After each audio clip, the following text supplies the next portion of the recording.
1 Yohanan, 1 Jean en français. Chapitre 3. Voyez quel amour le Père nous a donné pour que nous soyons appelés enfants d'Élohim. Raison pour laquelle le monde ne nous connaît pas, parce qu'il ne l'a pas connu. Bien-aimés, nous sommes maintenant enfants d'Élohim, et ce que nous serons n'est pas encore manifesté. Or, nous savons que lorsqu'il sera manifesté, nous serons semblables à lui, parce que nous le verrons tel qu'il est. Et quiconque a cette espérance en lui se purifie comme lui-même est pur. Quiconque pratique le péché pratique aussi la violation de la Torah, et le péché est la violation de la Torah. Et vous savez que lui, il a été manifesté afin qu'il ôtât nos péchés, et il n'y a pas de péché en lui. Quiconque demeure en lui ne pêche pas. Quiconque pêche ne l'a pas vu et ne l'a pas connu. Petits enfants, que personne ne vous égare. Celui qui pratique la justice est juste, comme lui-même est juste. Celui qui pratique le péché est du diable, parce que dès le commencement, le diable pêche. C'est pour cela que le Fils d'Élohim s'est manifesté afin de détruire les œuvres du diable. Quiconque a été engendré d'Élohim ne pratique pas le péché parce que la semence d'Élohim demeure en lui et il ne peut pécher parce qu'il a été engendré d'Élohim. En ceci se manifestent les enfants d'Élohim et les enfants du diable. Quiconque ne pratique pas la justice et n'aime pas son frère n'est pas d'Élohim.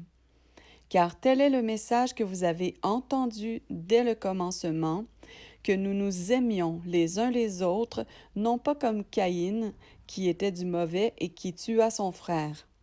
Et pourquoi le tua-t-il? C'est parce que ses œuvres étaient mauvaises et que celles de son frère étaient justes. Frères, ne vous étonnez pas si le monde vous hait. Nous savons que nous sommes passés de la mort à la vie parce que nous aimons les frères. Celui qui n'aime pas le frère demeure dans la mort. Quiconque est son frère est un meurtrier, et vous savez qu'aucun meurtrier n'a la vie éternelle demeurant en lui. En ceci, nous avons connu l'amour, c'est que lui, il a laissé sa vie pour nous. Nous aussi, nous devons laisser nos vies pour nos frères. Mais celui qui possède le bien de ce monde et qui voit son frère dans le besoin et qui lui ferme ses entrailles, comment l'amour d'Élohim demeure-t-il en lui? Mes petits enfants, n'aimons pas en parole ni avec la langue, mais en œuvre et en vérité. Et c'est en cela que nous connaissons que nous sommes de la vérité et nous persuaderons nos cœurs devant lui. Parce que si notre cœur nous condamne, Élohim est plus grand que notre cœur et il connaît toutes choses. Bien-aimés, si notre cœur ne nous condamne pas, nous avons de l'assurance devant Élohim. Et quoi que nous demandions, nous le recevons de lui, parce que nous gardons ses commandements et que nous faisons les choses qui sont agréables devant lui.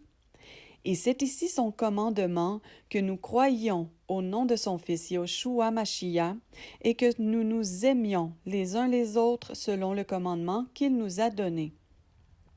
Et celui qui garde ses commandements demeure en lui et lui en celui-là. Et par là, nous connaissons qu'il demeure en nous par l'Esprit qu'il nous a donné.